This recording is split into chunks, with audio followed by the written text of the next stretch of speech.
move in Paris-Roubaix, and as expected, the original 11 riders have been swept up. There's been a number of counter-attacks, and we've now come down as we come off the sector of Pavé number 6. So we're heading towards the finish in the region of 40 kilometres to go, and we're looking here now at Paul Hagedorn from the SEFB team, and there is a dramatic chase going on just behind the leading group, which contains Laurent Fignon. Eddie Plankett, who did come up into the lead group, dropped back. We didn't see whether it's because of a puncture, but we saw him with the team car, and it now appears he is in the second group, and as far as we can ascertain too, we've seen occasionally Steve Bauer is back in that second group as well. That's Gilbert Duclos-Lassalle at the head of this group we're looking at the moment. Guido Bontempi, number 161, and just in front of him is Laurent Jalabert, who's punctured today. Bauer, you can see now in that blue top to his jersey, so we're back here with what is the chase group on the road, and thereabouts you can see now the actual size of this group. It has been a marvellous chase over the cobbles. The composition at the front has constantly changed. We've had, in fact, a breakaway which did contain Britain's Sean Yates, which gained a minute, but they were all swept up in a big chase. And then we got a new breakaway that formed, which contained Marc Sergeant, Alan Piper, Jean-Claude Colotti, Ballerini, and Carlo Bowmans. And that basically is still up there. They were joined by Edwig van Hooijdonk, the big danger man, and Eddie Plankett went with him. But Plankett is now back in this second group somewhere. On the right in the green there is Adrie van der Poel. As we head off now towards another very nasty section of cobbles. Steve Bauer riding a long way down this line of riders, and really as that breakaway starts to make up time, Bauer is going to find himself in a very bad position indeed. 19 riders in this group, and looking to me as though the tempo might be off a little bit. Well, this is Moto 2, which puts us on the second group on the road, so I'm not too sure whether in fact where that Bauer group is at the moment. We'll try and find that out for you as fast as we can, because this now is the train being driven by Laurent Fignon, who's trying to get up with the leaders. So it could be the Bauer group is the third group on the road, and we're now looking at the second group on the road, and Fignon has left that third group with Bauer, and he's trying now to close down some 20 seconds to the front runners.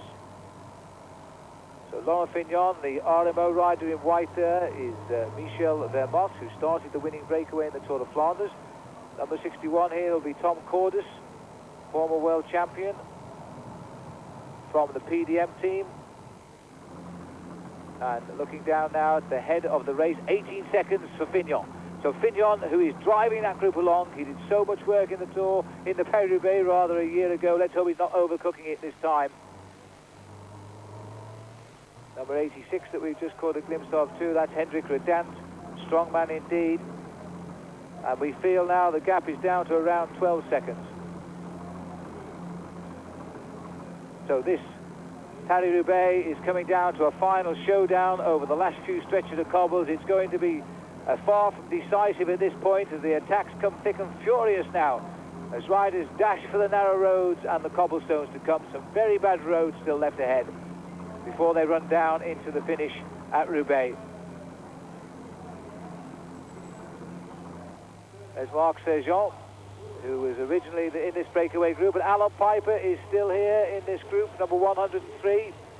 So he's had an up and a down ride today. Was it, I think it was Alan Piper that was went through on the inside there. Yes, it will have been. He was in this group, but he did stop by the roadside, but he's now got himself back.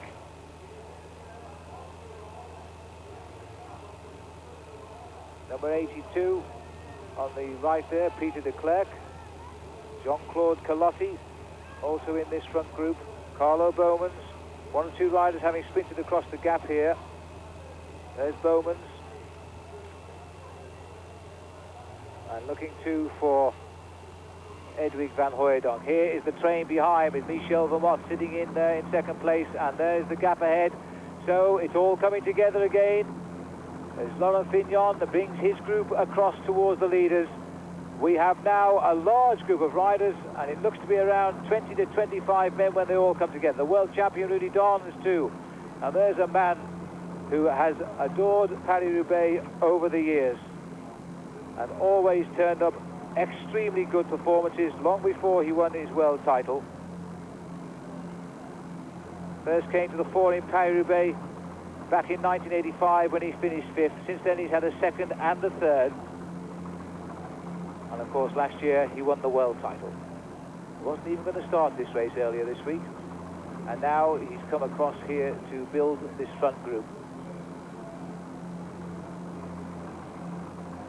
The race is now up on its best expected schedule, despite the fact that earlier on it was down a little bit with the wind.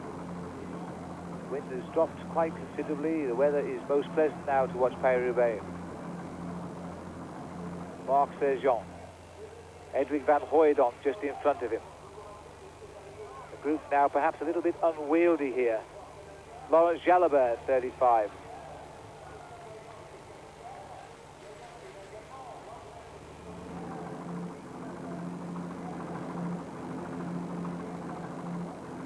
Well, it won't be long before we see the arrival of Fignon, Darnans and Cordes, because I don't think that they've bridged yet. We've seen a small group come on, but I don't see Fignon down there. Let's have a look back. There's the Fignon group coming on now, 5 of them, and they're almost on.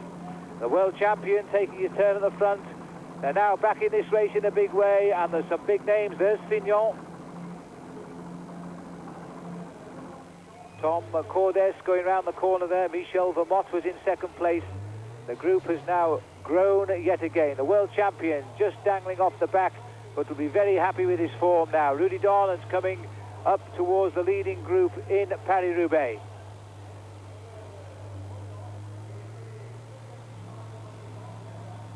Some 24 riders in this head of the race, and when we can get down there with our motorbike cameras, they have a job to stay in the race on these narrow roads. They do an unbelievably good job. Now we're down with them. There is Laurent Fignon alongside Tom Cordes. Now it's the time to take a little bit to eat, save a bit of energy, because that's been a tough chase for Fignon. Darnans too, riding no-handed there. And almost a tap on the shoulder there from Darnans to say, well, we made it. Now the lead is assessing just what is going on. Steve Bauer in the centre with the red crash helmet. So the 2 winners of last year, I think, are here, although I must confess I haven't spotted Plankett. And Plankett clearly has had a problem. Duclos Lazal is up here, but Fignon is there. Van der Poel is here at the back, but there's no doubt Eddie Plankett is not here now. So he's gone. The Bontempi on the far right. But if he came to a sprint amongst this bunch of riders, we will be treated to a grandstand finish of Paris-Roubaix. There's no doubt about that. Some marvellous finishes in this lead group now.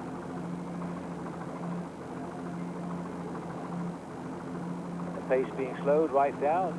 Michel Vermont in no hurry. Everybody seeming to want to assess the world champion Rudy Darnans,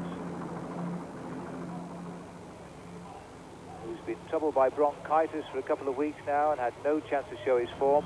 And I think this is Tom Cordes, who's gone off on his own. Yes, it is. Now developing into a nice cyclist, the former world champion of the juniors, coming through the ranks now as a pro, and developing into a very good bike rider.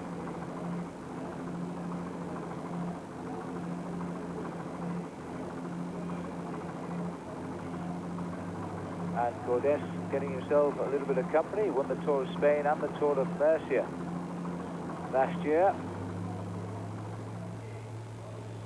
There's Bauer. Carlo Bowman leaving a bit of a gap. They won't like him too much for that. Not Stefan Kirchsteimann, I think I just saw. There's Gilbert Duclos Lazal, who would like to convert 1 or 2 of the placings he's had in Paris-Roubaix into a win today. And just an attack from Panasonic, and Bauer tracing straight away. This is the rider setting the pace. Cordes of the PDM team riding without, of course, their leader Sean Kelly. And this should gladden the heart of Sean Kelly, who I'm sure is watching today. PDM on the attack. The World Cup holders the last 2 years. Kelly, of course, the World Cup individual holder 2 years ago as well. Laurent Jalabert had his own problems today. He had to come back from a rear wheel puncture. Let's look at the condition now of some of these riders on their faces. Michel Vermont, I think I've never seen him ride so well as this season. He created the breakaway in the Tour of Flanders and then didn't quite have it at the finish. And now he's come up to this breakaway in the company of Laurent Fignon. Vermont of Belgium. Cordes on the far left, I think. And they try now to scrabble for his wheel. Jalabert just content to follow at the minute. One or two riders haven't had much time to recover from that chase. Olaf Ludwig taking the race through now, the winner of a stage of the Tour de France at Besançon last year, the first and last East German rider ever to win a stage in the Tour. He ran out, of course, winner of the race in the green jersey competition as well as the most consistent daily finisher. And he was in at the kill at this point a year ago too on the Panasonic team when they seemed to control the chase group so well in favour of Eddie Plankett. And now we've got one or two here without Eddie Plankett. And there's nothing come through at all as to why Plankett has dropped off. We saw him speak to his team car, but I really don't know what's gone wrong. 3 Panasonics in this lead group. Van der Poel, 201 there. Having made the breakaway, he's not doing too much work now. Laurent Fignon content to wait and recover from that, what was a tremendous chase. And nobody helped him, you know. He had to do all of that chase himself. And he had to come through all of the groups to contact this lead group because he has really had an unhappy day on the defence. Now he has a chance to put that into attack. Ballerini. A lot of people have put some money on Ballerini today, number 111. The paper's making Van Hooijdonk, who's in the centre right of our picture now with those long black trousers on, the favourite to win. Steve Bauer's chosen the right man there to ride along. The world champion, just dangling off the front here, with I think it was Redant for company. Jean-Marie Wampers is also here, the winner 2 years ago. There's Van der Poel, winner of the Amstel Gold Race last year. Laurent Jalabert, the big sprinter. And Laurent Fignon looking very composed. French with the tails up perhaps at this stage, hoping for a French victory. Marc Madiot, the last rider to win for France back in 1985.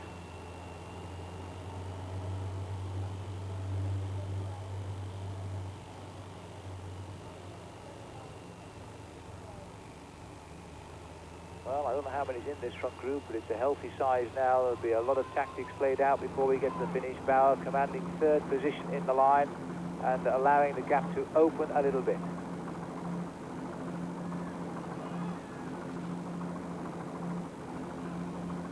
Because there's so many in this front group, the pace has dropped right off. Panasonics come through, and it's possible to tell the Panasonic boys in the lead what's going on.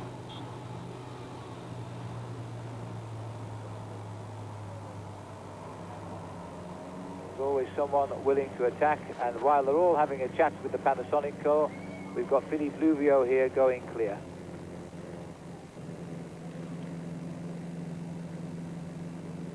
Champion of France.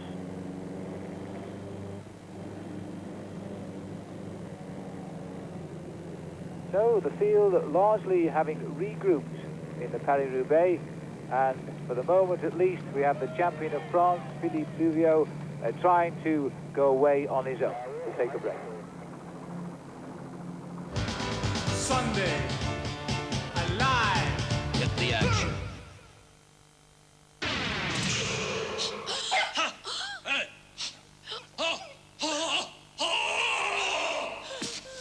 Yo. Hey. Hey.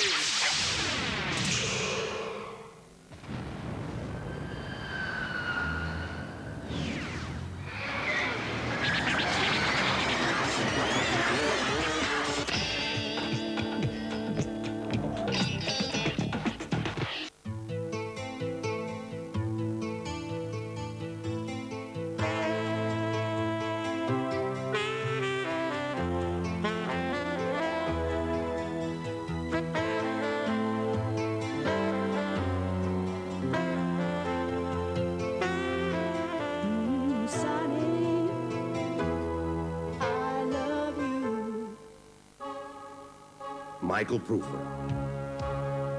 Speed skiing. At 224 per hour. And with him, there's Sector. Sector, no limits.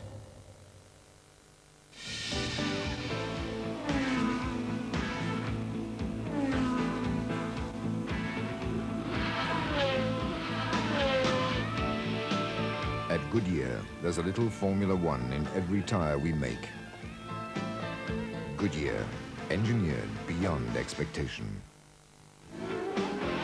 The score, Senna 2, the rest 0.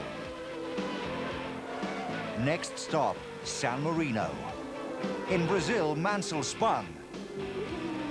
Senna 1. Will the brilliant Brazilian complete a hat-trick?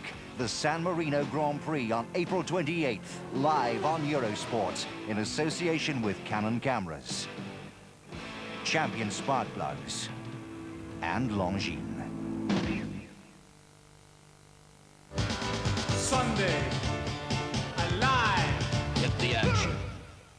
Join the leader, who's just gone clear, Hendrik Redant, and it looked from the front indeed it was Philippe Louvio, but it certainly wasn't.